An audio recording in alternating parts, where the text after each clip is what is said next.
my friend, it didn't matter how many times I told him, it's okay, we can move on from this, he wouldn't forgive himself.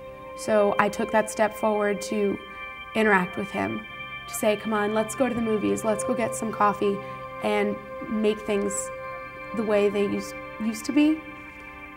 And sometimes it's the actions that will make people realize that it's okay for them to forgive themselves rather than the words. Facing the situation straight on and doing our very best to make amends for our mistake brings us further into maturity.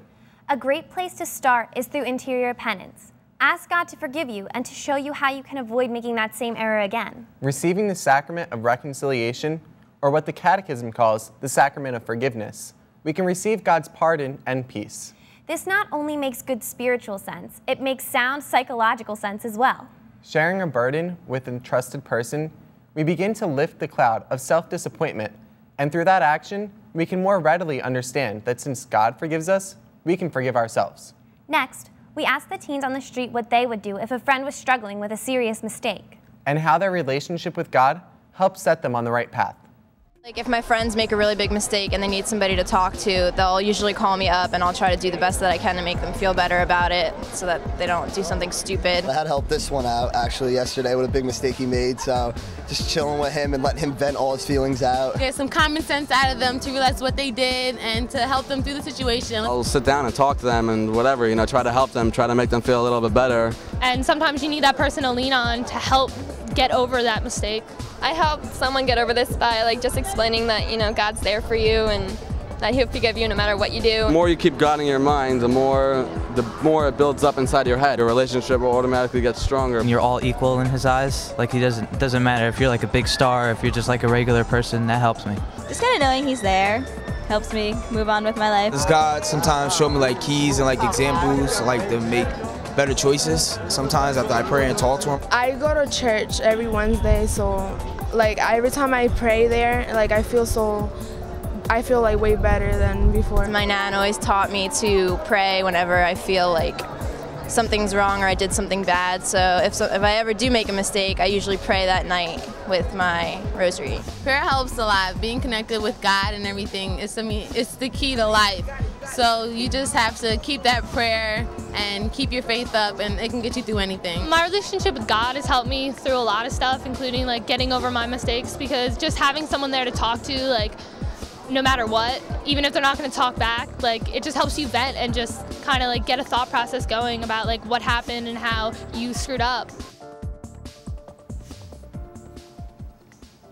Well, I recently read a book called The Last Lecture by Randy Pausch, and in the book was some of the best advice that I think I have ever received, and it was don't be afraid to make mistakes. As long as you learn from them, they can't really be considered mistakes. Like, I mean, sometimes people will ask you if you could go back in time, you know, what would you do differently? And, you know, initially you might be like, oh, I do so and so, I do this differently.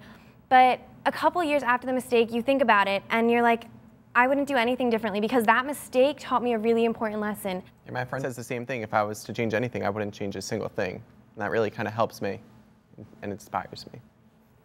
Yeah, when it comes to my friends in school, they'll make a mistake and then they'll start freaking out and going crazy about it. And I always go to them and remind them, I'm like, listen, it's high school. Everyone will forget it in about a week. Just chill, relax. No one will care. And even if it goes a little farther than that, I'm like, okay, 5 years from now, are you really going to remember what happened now? And they're always like, you know what? Yeah, you're right. And they'll gradually let go of it. I like how one of the teens on the street said that they just need somebody to lean on it, because when I'm upset, I don't need somebody to talk to me. I just need to talk and get my feelings out, and I just need somebody there to listen. I usually tell my friends not to dwell on their mistakes, to learn about it, and then move on and try not to make the same mistake again.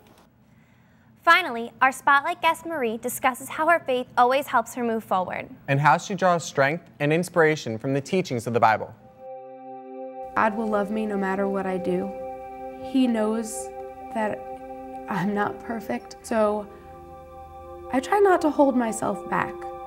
I try to reach for the stars and do what I think is right, and if along the way I make a mistake or I do something wrong, I try to register that and I pray about it and I move on. Looking back on my life with that quote, hindsight is 20/20, I don't think I would do anything different. And I wouldn't be where I am today if I didn't make those mistakes. How could I grow out of a mistake that I didn't make?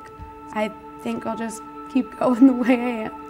When I make mistakes and I have a really hard time getting over them, one thing I like to do is take out my Bible and I'll close my eyes and open the Bible to a random page and point somewhere.